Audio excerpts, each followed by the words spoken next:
আপোনালোকক মোৰ এই নতুন ভিডিঅ'টিত স্বাগতম জনাইছোঁ আৰু আজি আপোনালোকৰ এই ভিডিঅ'টো মই বিশেষকৈ সেইসকলৰ কাৰণে প্ৰিপেয়াৰ কৰিছোঁ যিহেতু এটা নটিফিকেশ্যন আহিছে আৰু সমৰ্থ এডমিশ্যনত যিসকলে এডমিশ্যন সাধাৰণতে ল'ব বিচাৰে বা যিসকলে এপ্লাই কৰিব বিচাৰে নতুনকৈ এপ্লাই হওক বা যিসকলে এপ্লাই ইতিমধ্যে বহুত কেইখন কলেজত কৰা নাই বা কেৱল মাত্ৰ এখন কলেজত কৰিছে যিহেতু 6খনত অপশ্যন দিছে গতিকে আপোনালোকে যদি ইচ্ছা কৰে 6খনত এপ্লাই কৰিব পাৰে আৰু ইয়াৰ ওপৰতে আচলতে নটিফিকেশ্যনখন আহিছে আৰু বহুতে মোক কমেণ্ট কৰি আছিল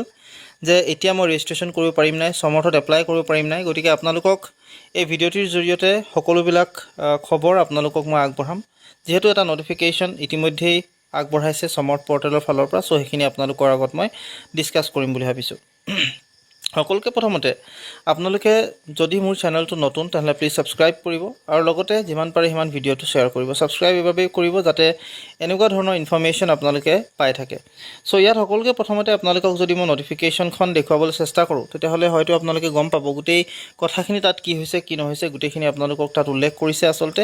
সো সেইখিনি মই আপোনালোকক দেখুৱাবলৈ চেষ্টা কৰিম সো ইয়াত আপোনালোকে প্ৰথমতে যদি চাই তেতিয়াহলে দেখিব যে notice for registration and application for UG admissions এনেকে বুলি দিছে অৰ্থাৎ registration আৰু application for UG admission বা আন্ডাৰগ্ৰেজুৱেটৰ যিসকলে BA BSc BCom এডমিশন ল'ব তেওঁলোকৰ কাৰণে ৰেজিষ্ট্ৰেচনৰ সমৰ্থত যেটো ৰেজিষ্ট্ৰেচন ইতিমধ্যে বন্ধ কৰি দিছিলে এতিয়া নতুনকৈ আকৌ ওপেন কৰিছে আৰু ইয়াত কি কথা উল্লেখ কৰিছে আপোনালোকে চাব পাৰে ইন দা লাৰ্জাৰ ইন্টাৰেষ্ট এটো আহিছে 12 জুনত আহিছিলে কালি in the larger interest of the applicants and as per request received from some higher education institution this is to inform all concerned applicants that an additional opportunity has been given for registration application আপোনালোকক আসলতে এটা সুবিধা দিছে registration আৰু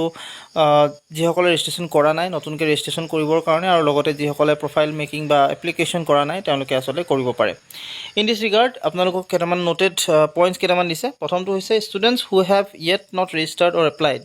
will be able to register and apply at samarthadmission.samarth.ac.in UG admission portal. It is also be noted that admissions to UG program FYUGP, FYIMP, FYIPGP shall be considered valid for admission processing only if the following steps are followed in Assam State Higher Education Admission Portal. এতিয়া কৈছে যে আপোনালোকে যিসকলে এতিয়ালৈকে registered কৰা নাই বা register কৰা নাই বা যিসকলে এপ্লাই সাধাৰণতে কৰা নাই নতুনকৈ যিসকলে কৰিব যিসকল থাকি গ'ল বহুতে যেহেতু মোক কৈছিলে গতিকে তেওঁলোকে ৰেজিষ্টাৰ কৰিব পাৰিব আৰু লগতে আপোনালোকে এই তিনটা স্টেপস ইতিমধ্যে কৰিব পাৰিব ৰেজিষ্টাৰ কৰিব ভেৰিফিকেশ্যন আপোনালোকে ৰেজিষ্ট্ৰেচন কৰাৰ সময়ত আপোনালোকে ভেৰিফিকেশ্যন কৰিব OTPৰ জৰিয়তে আৰু তাত আপোনালোকে মোবাইল নম্বৰ আৰু ইমেইল আইডি দি কিনে কৰি ল'ব প্ৰফাইল লক কৰিব আপোনালোকে প্ৰফাইলটো যেতিয়া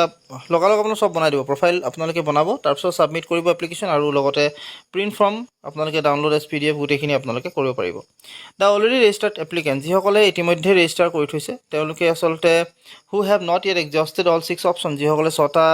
যি কলেজ আছে বা যিসকল যিবিলাক ইনষ্টিটিউচন আছে তাত এপ্লাই কৰা নাই তেওঁলোকে এটা চান্স লাষ্ট চান্স তেওঁলোকক দিছে আৰু তেওঁলোকে সাধাৰণতে হেতু এপ্লাই কৰিব পাৰিব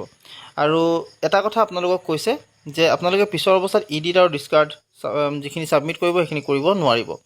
আৰু এপ্লিকেন্টস বিলাকক অতি ভালদৰে গোটেই ফৰ্মখন ফিল আপ কৰিবলৈ কোৱা হৈছে যেহেতু ইয়াৰ পিছত কোনো ধৰণৰ কাৰেকচন বা কোনো ধৰণৰ আসলতে এডিটিং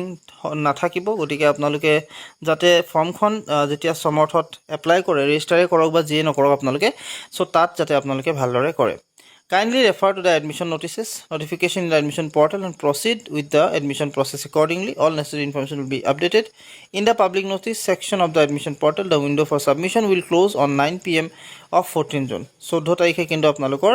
এই যে উইন্ডো যেটো আসলতে ৰেজিষ্ট্ৰেচনৰ যেটো পাৰ্ট হেতু আসলতে বন্ধ হৈ যাব সো আপোনালোকে আজি ভিতৰতে যিমান পাৰে হিমান কৰি ল'ব বা আজি ভিতৰতে আপোনালোকে এন্ড কৰক যিমান পাৰে হিমান বা কালি আপোনালোকৰ এটা সময় থাকিব সো 9টা বজালৈকে কালি আপোনালোকে কৰিব পাৰিব সোনকালে কৰি লওক যাতে আপোনালোক যিসকল থাকি গৈছে তেওঁলোকে ইয়াত এপ্লাই কৰি আপোনালোকে এডমিশন ল'ব পাৰে সো এইখিনি আপোনালোকৰ কাৰণে আগবঢ়ালো আশা কৰিছো ভিডিওটো আপোনালোকে ভাল পাইছে আৰু যদি ভাল পাইছে তেন্তে প্লিজ লাইক শেয়াৰ সাবস্ক্ৰাইব কৰিব লগতে কাষত থকা যেটো বেল আইকন হেতু প্ৰেছ কৰি আজিলৈ মানে ধন্যবাদ